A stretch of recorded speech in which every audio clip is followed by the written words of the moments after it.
You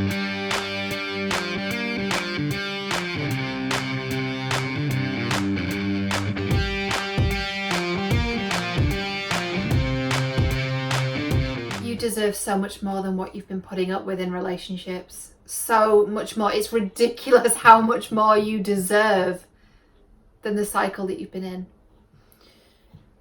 And so what it is that you need to establish is 3 things. The first is, what are my relationship patterns? The second is, where did those patterns come from? Where did they start? Usually in childhood, spoiler. And the third is, knowing this, how do I heal it? Knowing this, now what? And that's a really simple process, but it's not an easy process. And that's why I do what I do. It's deep work. You're smart, and there's a reason why you do what you do in relationships. There's a reason why this has been the biggest work of your life, and it feels like you're never going to break out of this cycle, but you will. And you will break out once you understand why it is you're doing what you're doing. So, for example, if your pattern is, I seem to attract men that are unavailable, or women, whoever you date, this applies both ways. I attract men who are not available. What does available mean? Well, it could mean they're not in the same city as you. They're not in the same country as you. They are not single, right? God forbid, they're married, been there, right?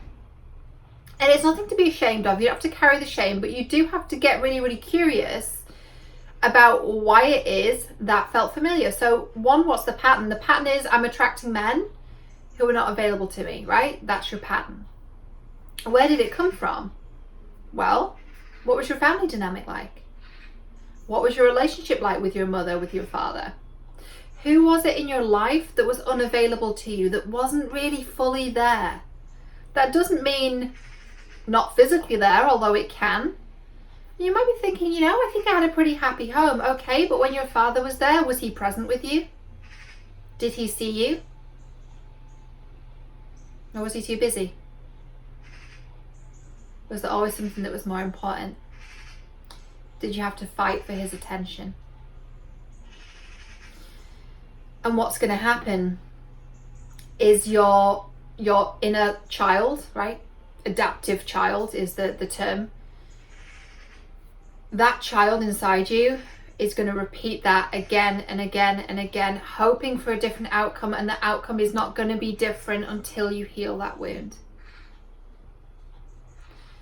And so as I'm explaining this, if you're hearing this for the first time, I want you to feel what you're feeling and allow that to come up. If you feel sadness, if you feel anger, if you feel frustration, if you feel so unseen, let yourself feel that.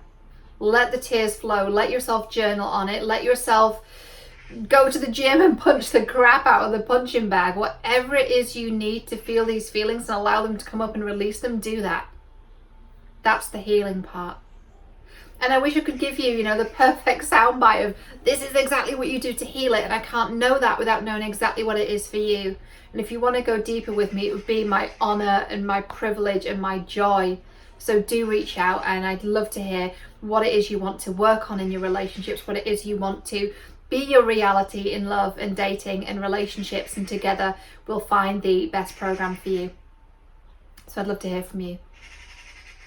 This healing thing, it's not a straight line. And I'm not going to stand here and bullshit you and say, do ABC and everything's magical. We want that instant hit. We want that instant transformation. That's bullshit. It doesn't exist. Can change happen quickly? Of course. And evolution is a process, right?